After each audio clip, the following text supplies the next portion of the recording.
I'm working on wrapping some molding around the inside edge of this frame. Now the problem is cutting small molding pieces like this is just a little bit too intimidating at the table saw. It gets my fingers just a little too close to the blade for comfort. My solution is to unplug the table saw and to cut those molding pieces on a shop-made miter box using a back saw. Now as you can see, there's a lot more going on with this miter box than a basic miter box you're going to pick up at the hardware store. And I want to talk about some of these features that help it to stand out. And that starts with these hardwood blocks in the middle of the miter box, and they sandwich the blade to keep it running in a nice straight line. Now those blocks are attached to a turntable so that if I pull this pin out, I can cut either right or left 45-degree miters. I can also set it to cut a 90-degree cut. And now that's going to tackle most of the jobs that you're going to need to do. But if you do need to make a cut that's other than 90 degrees or 45, I can use this pin on this side, and that locks down the turntable in any angle that you wish. On either side of the turntable are side tables and a hardwood fence that support the workpiece. Now the nice thing about this miter box is that it goes together pretty easy. I'm going to build it from the bottom up, and that starts with this base. Now making the base for the miter box is actually pretty simple. It's just a matter of cutting it to size over at the table saw. But what I did do on the top face though is mark a pair of center lines. That's going to give me the center point. And I drilled a hole there to accept a small pin. And that pin is going to serve as the pivot point for the turntable later on. Now most of the work is going to take place on this blank. And what I've done here is laid out my center lines as well, and from this one I'm going to get the round turntable as well as the two side tables that are going to get glued onto the base. Making them all from one piece is going to make sure that when I cut that out that the curve on the side tables perfectly matches the round turntable. Now to make that round turntable, I'm going to use a simple jig over at the bandsaw. You could cut out the circle for the turntable freehand over here at the bandsaw, but the only problem with that approach is that you're not going to be able to make a real consistent cut as you go around. So the circle won't be perfect and it's not going to fit well on the miter box. The solution, like I said before, was to use a jig. But that doesn't mean a jig needs to be complicated. In fact, this is all mine is. It's an MDF base, and then on the back side, on the bottom face is a hardwood runner that runs in the miter gauge slot in the bandsaw's table. That keeps the jig running straight and smooth for an accurate cut.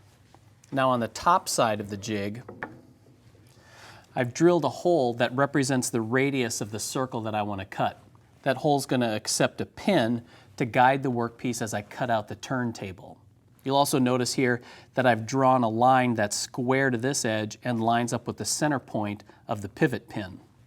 I'm going to use that line to line up the jig with the front edge of the blade on the bandsaw, and that's going to give me an accurate cut. Now once I have the workpiece on top of the jig, I'm not going to be able to see that line, and I need the jig to be able to stay in place in order to make an accurate cut. The solution for that is that I'm going to attach a stop block with some double-sided tape on the back side of the bandsaw table. Now when I slide the jig into place, it's going to come right against the stop and hold it there for an accurate cut. To use the jig, pull it back so that it's clear of the bandsaw blade. Then set the workpiece in place over the pivot pin. Turn on the bandsaw and slowly feed the jig and the workpiece into the blade. Once the jig contacts the stop, hold the jig against the stop and slowly rotate the workpiece around the pivot pin.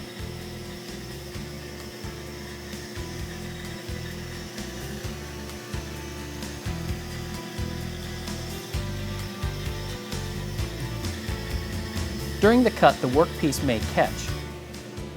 Just raise it up so that it clears the base of the jig and continue on with the cut.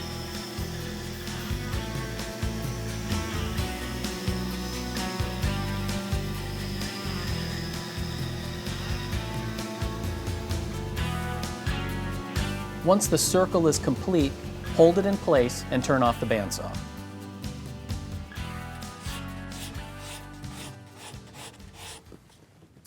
The jig and the bandsaw left the edge pretty smooth on the turntable, but it's still a good idea to take a few minutes and remove any blade marks as well as ease the top and the bottom edges with some sandpaper. Then you can see how the turntable will fit over the pin in the base and it spins nice and smoothly. Our next step in the process is to create these raised side tables. Now if you remember, they're going to come from that same blank that we cut the turntable from, so that when I set it in place, you'll see that I have a little bit of waste to remove along this edge and along this back edge. And it's a two-step process that starts over at the table saw. Position the rip fence to cut on the outside of the line. Then make a smooth, even pass to remove the waste.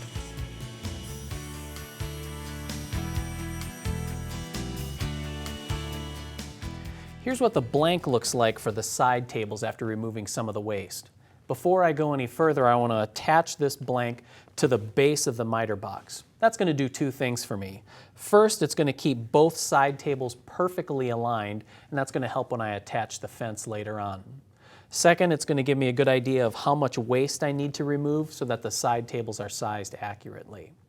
Now, in order to do that, I'm going to use the center line that I drew on the base earlier, and I'll align the front edge of the side table blank with that center line, and then I also want to position it side to side so that I have a nice even gap around the turntable. Once that's in place and lined up, I can clamp it .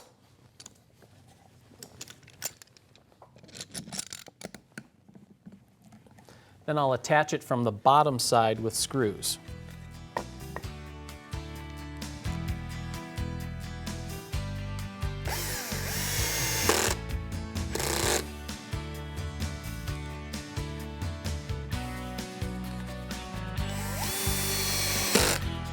Now I'll remove the clamps and finish attaching it.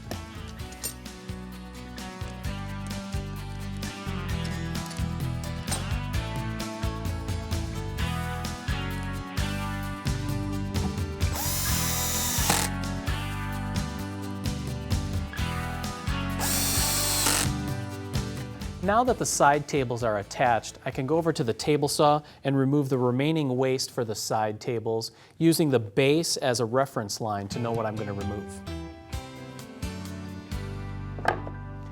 In order to finish the shaping work on the fixed tables for the miter box, I'm going to remove the overhanging waste along the long edge first, and then I'll come back and remove the waste at the ends so that everything is flush with the ends and edges of the base. Now there's an easy way to set up the table saw to do that. What I'm going to do is set the base over the top of the blade so that it comes out right over here, and then I'll position the rip fence so that it matches the width of the base. Pull the miter box away from the blade and raise the blade high enough to be able to cut through both layers of plywood. Now turn on the saw and remove the waste, making one long smooth pass.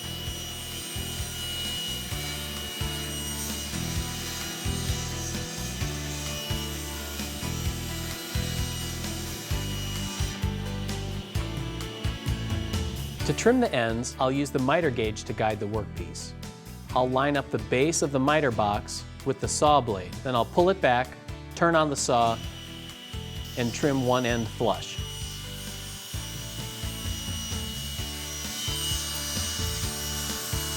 To trim the other end, I'll line up the edge of the base with the saw kerf created by the blade in the auxiliary miter gauge fence and remove the rest of the waste.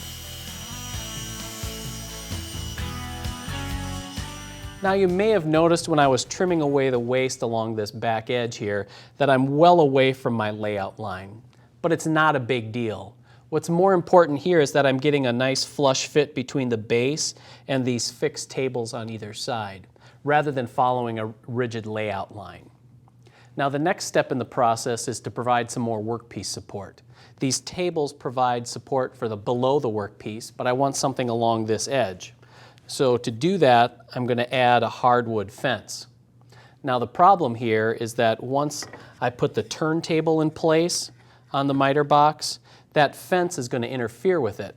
So what I'll do is cut a notch so that the fence wraps around the turntable, and allows it to be able to pivot freely. For cutting the notch in the fence, I'm going to use a dado blade. Now what's important here is how you set the height of that blade. What you're looking for is that the height of the blade is just a little bit more than the thickness of the turntable. That way once the fence is installed with the turntable can still pivot freely. Using the layout lines on the workpiece as a guide, I'll cut the notch, making a series of passes across the dado blade. The passes should overlap slightly to create a nice smooth notch from one end to the other.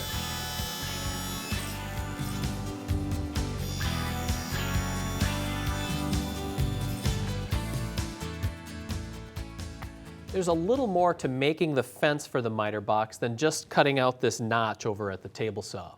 Before coming back here to the bench, I made a quick stop over at the drill press to take care of a few details. And those details have to do with some of the features that make this miter box unique. The first thing that I did was to drill a through hole near one end of the notch. Now that through hole is going to accept a pin. That pin locks the turntable in the 90-degree position and in both 45-degree positions. On the other side of the notch, there's a threaded clamp that's used to lock the turntable onto any angle other than 45 degrees and 90 degrees. To install that clamp, I started by drilling a counterbore. Now that counterbore is sized to accept the head of a hex bolt that's going to act as the clamp. Then I drilled a through hole for a threaded insert. To install that threaded insert, I replaced the bit with a countersink bit and chamfered the edge of the hole. Now I'm ready to install the threaded insert, and to do that, I used the drill press, but this time with the power off. I rotated the chuck by hand and lowered the threaded insert in as I threaded it into the top of the fence. To wrap things up, I drilled some holes on the bottom of the miter box, as well as into the fence to be able to attach it with screws.